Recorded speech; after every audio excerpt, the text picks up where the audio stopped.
Hello all. सभी को मेरा नमस्कार। एक क्लास 10th का अर्थमेटिक प्रोग्रेशंस का एग्जाम्पलर प्रॉब्लम हमारे सामने है।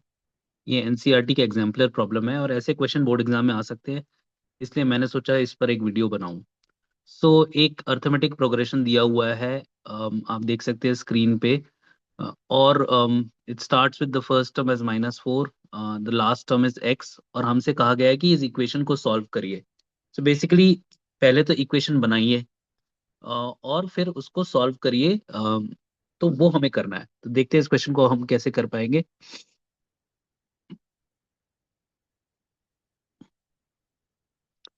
देखिए, एपी हमको ये दिया हुआ है -4 plus -1 plus 2 x x dot dot dot, फिर लास्ट टर्म है एक्स, और वो 437 के बराबर है। ठीक है, ये हमें एपी दी हुई है। अब आप देख सकते हैं कि मेरा फर्स्ट टर्म एपी में क्या है, वो है -4। और मेरा डी क्या है, अगर आप देखें दो या तीन टर्म्स को टेस्ट करके ही पता लग जाता है। यहाँ पे -4 है, -1 है, तो -1 माइनस -4, तो ये आता है +3। ये मेरा डी +3 है। अगला, इस 2 से -1 को घटाइए तो भी +3 आता, तो मेरा डी पता लग गया।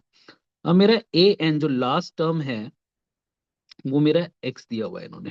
ठीक है, मेरा एस एन जो सम ऑफ एन टर्म्स है, वो कितना दिया हुआ है, 437। तो देखिए, इस प्रॉब्लम को करने के लिए ना, सबसे पहले मुझे ये एन पता लगाना है कि एन कितना है। ठीक है, तो हमें पता है कि ए nth टर्म की वैल्यू एपी में क्या होती है, A1 प्लस n-1 डी। ठीक है, यहां मेरे को ए एन एक्स दिया हुआ है, ए मेरे को -4 दिया हुआ है, प्लस एन मुझे पता नहीं, और डी मेरे को पता है 3 है। तो अगर मैं इस left hand side right hand side को स्विच कर दूं, तो मैं इसको ऐसे लिख सकता हूँ, -4 plus n-1 3 is equal to X. ठीक है, तो मेरा ये expression n in terms of x बनेगा। देखिए कैसे हो जाएगा, n-1 3 is equal to X plus 4, n-1 is equal to X plus 4/3, n is equal to X plus 4/3 plus 1, यानी n is equal to X plus 4+3/3, यानी n is equal to X plus 7/3। तो एक तरीके से मैंने n की एक expression बना ली है इन टर्म्स ऑफ x। ठीक है, ये एक इंटरेस्टिंग एक्सप्रेशन आ गई है हमारे पास। अब हम क्वेश्चन को आगे करते हैं। अब मुझे पता है एस एन का फॉर्मूला होता है n/2 twice A1 plus n-1 D. Correct, ये एस एन का फॉर्मूला होता है।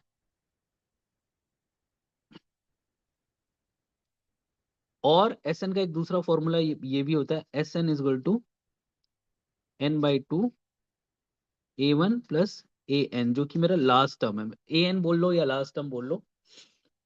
अब मैं मुझे पता है एस एन मेरा कितना दिया हुआ है, 437 के बराबर।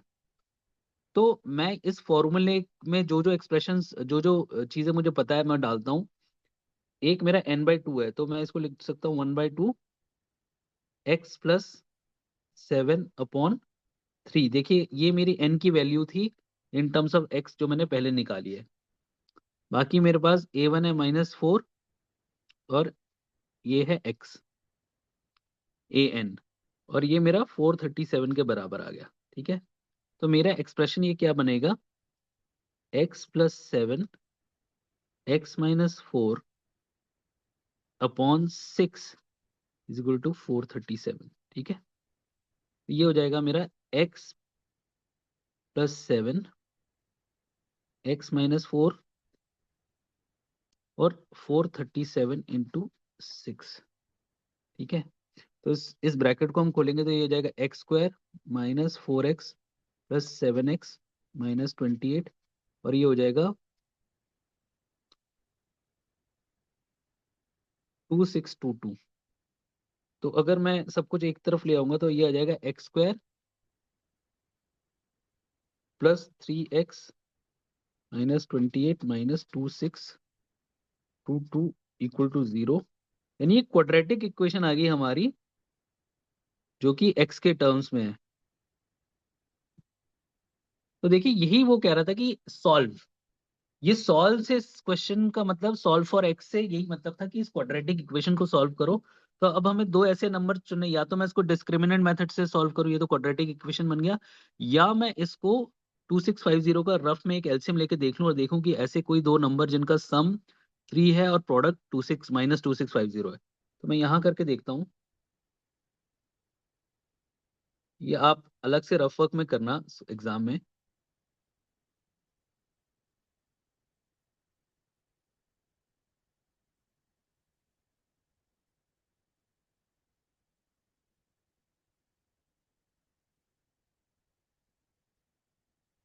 तो देखिए एक तो नंबर मेरा 53 आ गया, ये एक तरीके से एक प्राइम नंबर ही है। और आगे ये देखिए ये मेरे पास है 552, यानी 55 जो 25 टू जो 50।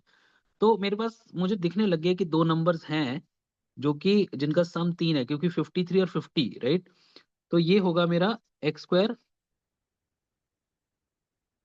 Plus 53x minus 50 minus 50x minus 2650 equal to 0।